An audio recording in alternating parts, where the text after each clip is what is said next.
Today I'm going to be showing you my custom D&D miniature, the Viscous Cuboid, which is similar but legally distinct from the Wizards of the Coast Gelatinous Cube.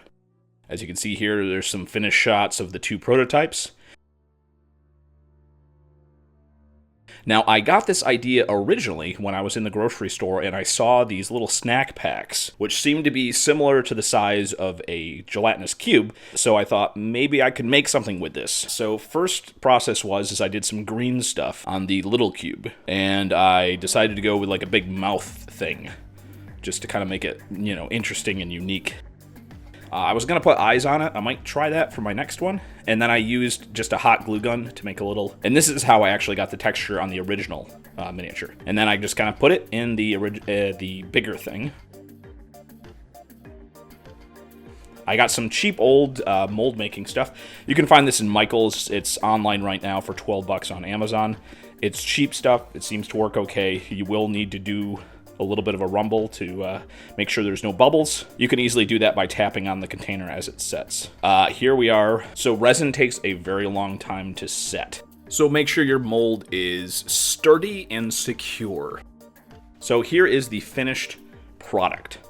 As you can see, they're clear. The one on the right, the yellow one, I intentionally tried to add some bubbles to it to make it look more bubbly, but it didn't really work out all that great. It kind of looks sparkly. If you aren't perfect with your resin, there's going to be bubbles anyways. So the extra bubbles just kind of obscures the detail of the miniature and obscures what's inside it, because the whole point of a gelatinous cube is that you're going to put a miniature in it.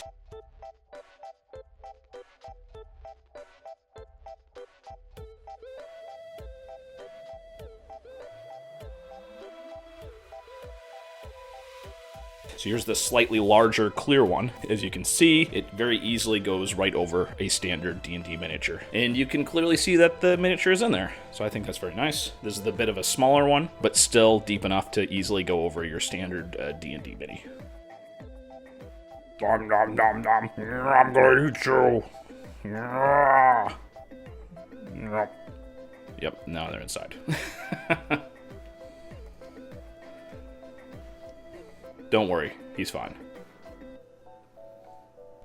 So again, the set time on the resin it can be ridiculous depending on the product that you're using. Again, I was using the cheapest stuff via Michael's, which you also can get on Amazon. I paid about, I believe, $12 for this. With a coupon. This stuff takes 48 hours to fully set, but generally you can take it out of the mold after 24 hours. So you can see, if you're looking to make a lot of these, it's going to take a long time, unless you have like a ton of molds.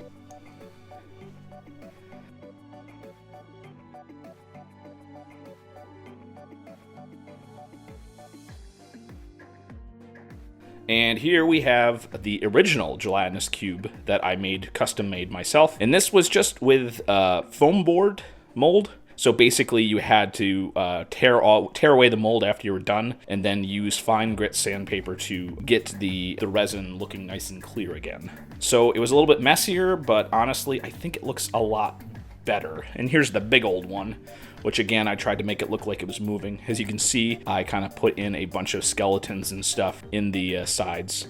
And this one's actually big enough you can put large minis in it. And again, I did not use anything special to tint this. That was actually just a few drops of Reaper paint that made it that nice green color. But again, you have to kind of watch out. There are specific paints you can use to tint translucent colors. So if you can find those, I would suggest you use that. Otherwise, you might waste your time, because if you put in too much paint to tint the miniature, it's gonna basically not be translucent anymore.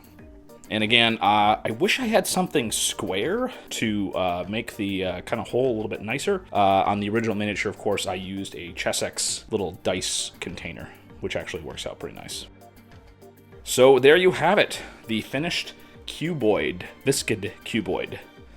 So again, it looks pretty nice on the table. I hope to do another prototype soon and refine the process. Have a great day, and as always, thank you for watching the video.